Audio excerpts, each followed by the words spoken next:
Friends, Ram Ram. स्वागत आहे सतीश गिरी blogs YouTube चॅनलवरती. आज थोडंसं लेट आलो आहे आम्ही, मुद्दामून लेट आलो आहे. आणि जो नेहमीचा जो रूट आहे गावाचं, जे दुसरा टोक, त्या साईडला न जाता आज आम्ही महागाव रोड म्हणून आहे या साईडला आलो आहे. कारण आमचा आजचा असा प्लॅन होता की रनिंग वगैरे काही करायचं नाही, सरळ आपल्या शेतामध्ये जायचं. तर ऊस आहे त्या शेतामध्ये, इथून बऱ्यापैकी लांब आहे ते, पण साधारण 1-1.5 किलोमीटर आहेच. म्हटलं चला पायीच जाऊ आणि येताना ऊस तोडू, ऊस खात येऊ, काही ऊस घरी घेऊन येऊ. त्याच साईडला शेतालाच लागून नदी आहे, पैनगंगा नदी. तर त्या भागामध्ये तेवढ्या मोरांची संख्या खूप जास्त असते. सो तो एक आवाज पण येतो मोरांचा, मोराचे पंख पण घेऊन यायचा आमचा प्लॅन होता. पण परत थोडंसं असं प्लॅन चेंज केला, कारण आज लेट निघालो तर त्या शेतात जाऊन परत वापस यायचं म्हणजे 1-1.5 तास लागेल, जास्तही लागू शकते. तर तसंही ऊस आम्हाला इथंच भेटून गेला आहे. माझ्या मागे ऊस आहे इथं या साईडला. सो इथूनच ऊस घेऊ आणि इथूनच निघू. बाकी हे या साईडचा हा एक ओढा आहे, पाणी भरपूर आहे सध्या. आज शनिवार आहे त्यामुळे थोडंसं असं लेट जरी झालं तरी काही हरकत नाही आहे घरी जायला, कारण ऑफिसचं काही काम नाही आहे. सो निवांत जाऊ शकतो. एक गोष्ट जी दाखवायची, सकाळी सकाळी हे नाही करायला पाहिजे पण दाखवतो. हा पूल जो आहे हा आत्ता यावर्षीच हा पुलाचं बांधकाम झालं आणि पावसाळ्यामुळे हे सध्या पुलाची जी कंडिशन आहे, कचरा वगैरे हे आहेच. एक गोष्ट मी दाखवतो जी की हे पुलाचं बांधकाम ह्या वर्षी झालं आहे, म्हणजे 3-4 महिने किंवा 5-6 महिने जो काही टाईम असेल तो, पण ह्या वर्षीचं बांधकाम आहे. जेव्हा पुलाचं बांधकाम चालू होतं तेव्हाच असं समजून येत होतं की जे चालू आहे हे एकदम चुकीचं चालू आहे. तर हे पहा, हा पूल आहे, रस्ता आहे, मेन रस्ता. सध्या रस्ता वापरायला फक्त एवढाच आहे. अर्धा पुलापासून जो इकडं जो रोड बनवला आहे, पाणी यावर्षी खूप जास्त पाऊस होता, वरतून पाणी गेलं तरी सगळं वाहून गेलं आहे.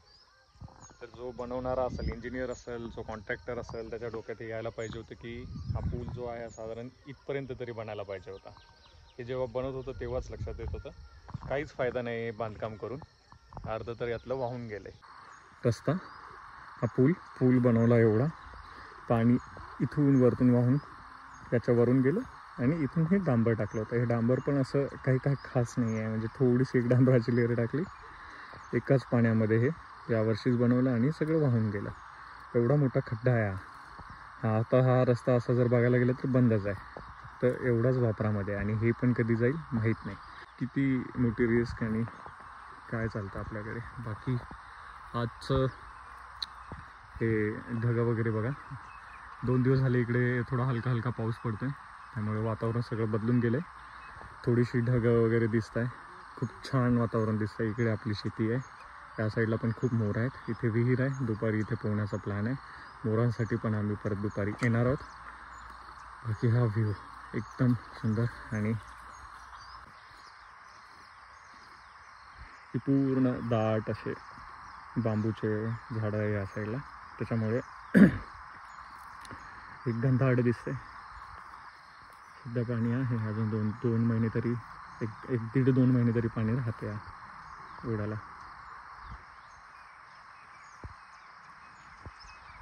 या साईडला थोडंसं अंतरावरती इकडं नदी आहे, त्यामुळे मग नदीच्या कडेला मोरांची संख्या खूप जास्त आहे. मी बी जर आत्ता त्या साईडला जर गेलो तर मोर बघायला पण भेटतील. तर तो मोरांचा आवाज खूप जास्त येतो, सकाळी उठले की मोरांचा आवाज वगैरे येतो. खूप प्रसन्न वाटतं ॲक्च्युली तो आवाज ऐकून. बाकी नुकतीच आपली दिवाळी साजरी झाली आणि दिवाळी साजरी झाल्यानंतर जे उरलेली फुलं होती ती आपण या ओढ्याला अर्पण करून दिली कचऱ्याच्या स्वरूपात, त्या बॅग सहित. हे विदाऊट बॅग जर टाकलं असतं तर मे बी बायोडिग्रेडेबल म्हणू आपण, त्याचं खत पाणी काय असेल ते झालं असतं, काही पोल्युशन झालं नसतं. पण बॅग सहित टाकलं तर हे चुकीचं आहे. योगा सुरूच आहे.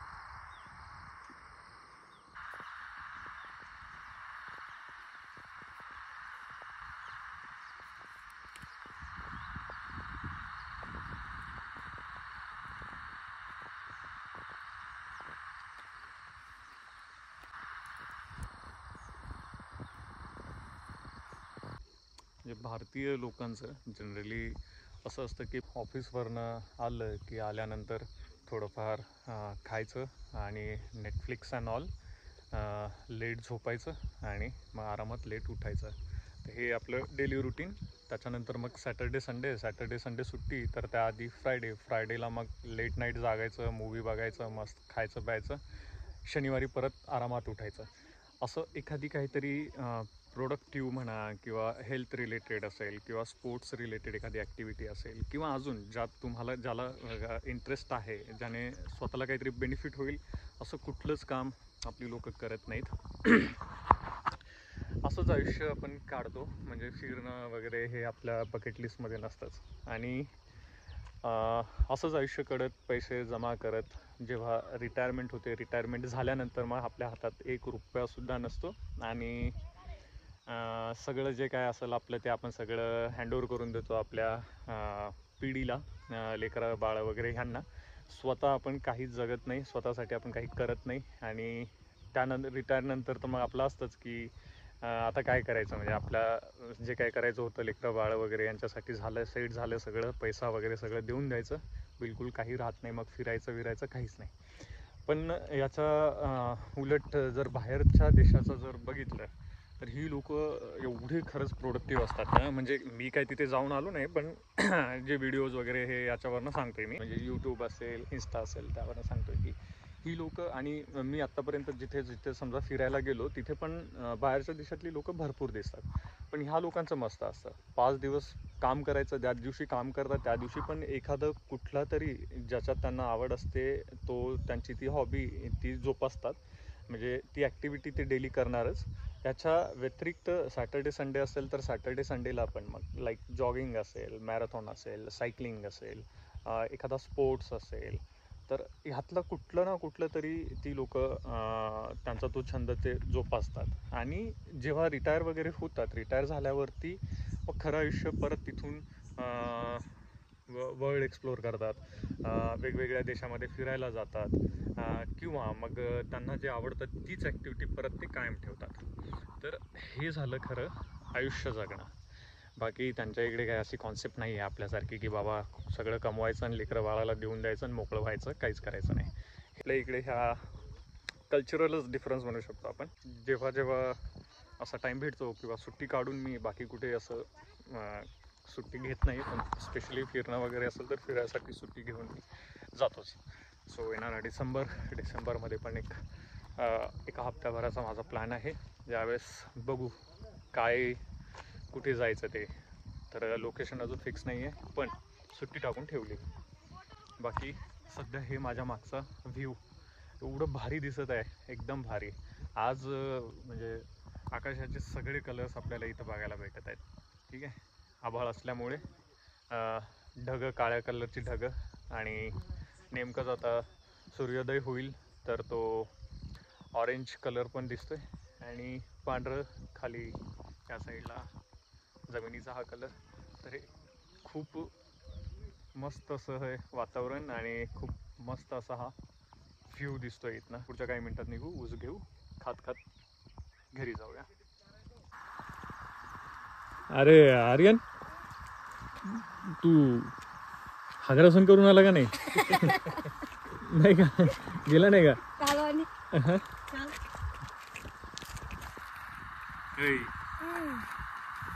कसा झाला तू? हो, मार उडी इथून. काय नाही होत, काय होत नाही. तू पाय कसे आहे, एकदम लोखंडाचे पाय. महाराज की जय.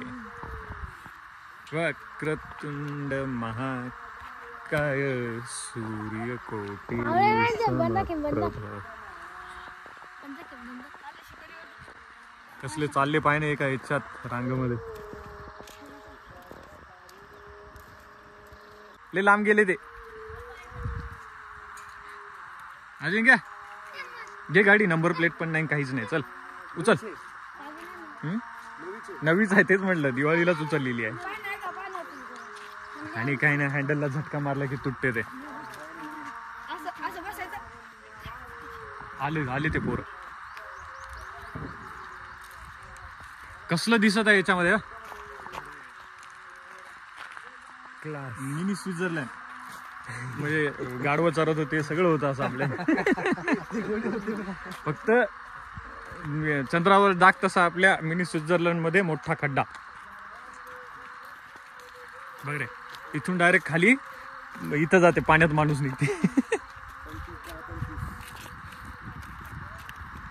हिरे जडित मुकुट शोभतो रुंजते मुकुरे चरणी घाग. जय देव जय देव. एक जेसीबी इकडे फिरवली असती सगळं निघून गेलं असतं.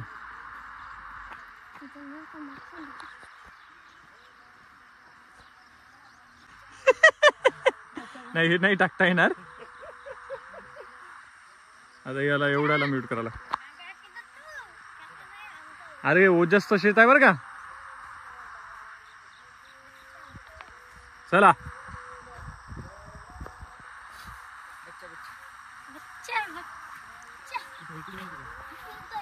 इकडे इकडे हे ऊस.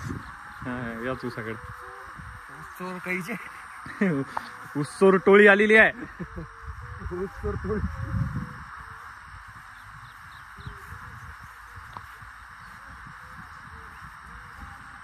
असं शेतातून जायचं म्हटल्यावर अख्खं पॅन्ट ओली होती बरं का. एवढं वधाड राहते. हो चोळीस नाही मी याच्यामुळे म्हटलं ऊसामुळे. माहित नव्हतं इथं सापडून जाईल ऊस आपल्याला. ऊस कसा आहे काय माहिती. तो चोळीतला ऊस चांगला होता.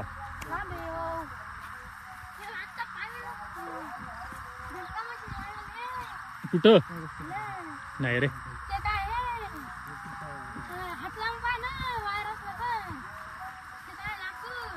लाकूड आहे खाली. पहा भाऊ आहे का खाली तार आहे का फक्त पहा. हो काढला वाटते. ऊस नाही मध्ये असते चांगला. ठीक आहे मध्ये जावं लागतं. मध्ये भेटते चांगला. आज जावं लागते तिथं तिथं पुढे जा. पण तरी बारीकच आहे थोडा अजून. हा पाहून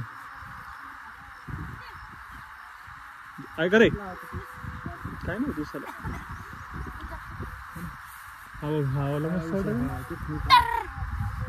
तो घे रे. तू कोणता आहे बघ. हे बघ ऐ काळा तो आला तो रे. अरे जा की मध्ये इथून जा. काय ना तुला म्हटलं होतं फुल पॅन्ट घाल. नाही ना रे बारके तोडून काय फायदा आहे. थोडा मोठा तर तोडावा लागेल. धर रे. आर्यन तोडला नसेल तर राहू दे. इकडे चांगले आहेत.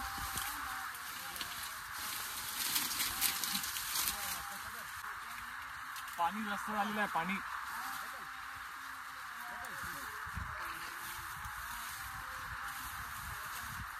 अजून मध्ये बघ थोडासा भेटेल चांगला.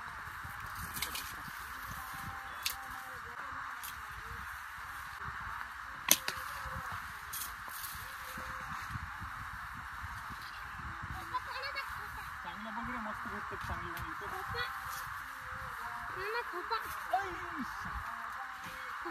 नाही रे काय करे चांगलं.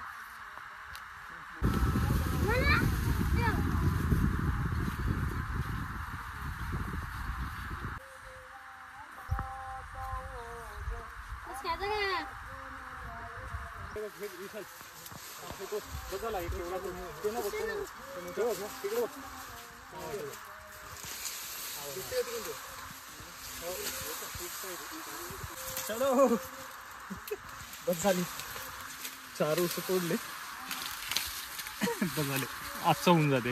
उद्या बघू परत. आपल्याला बिना चहाचा ऊस काय काय कसा आहे गुड आहे का. चलो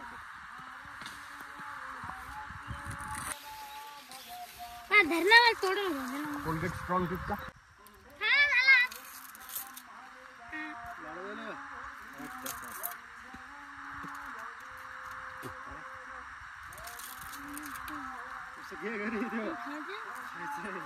घरी खा आता बसून.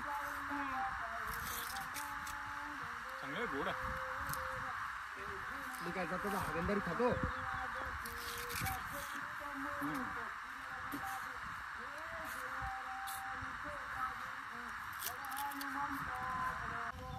तिथं जायला वाट. मग खायचं ना. मग घे ना नंतर घे चल. हा. घरी जाऊन खालो तू. घरी जाऊन खा ना, घरी जाऊन. परत ना. घरी जाऊन खा. घर बरोबर.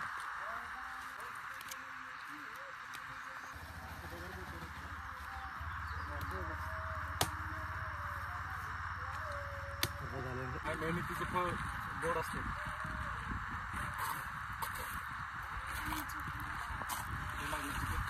चला.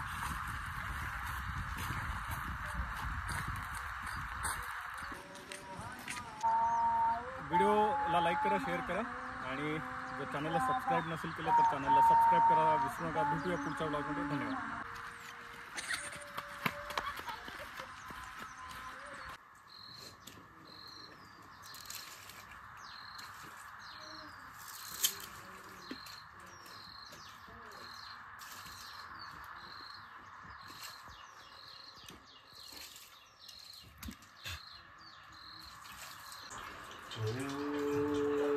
कृष्णाय वासुदेवाय हरे परमात्मा प्रणतक्लेशनाशाय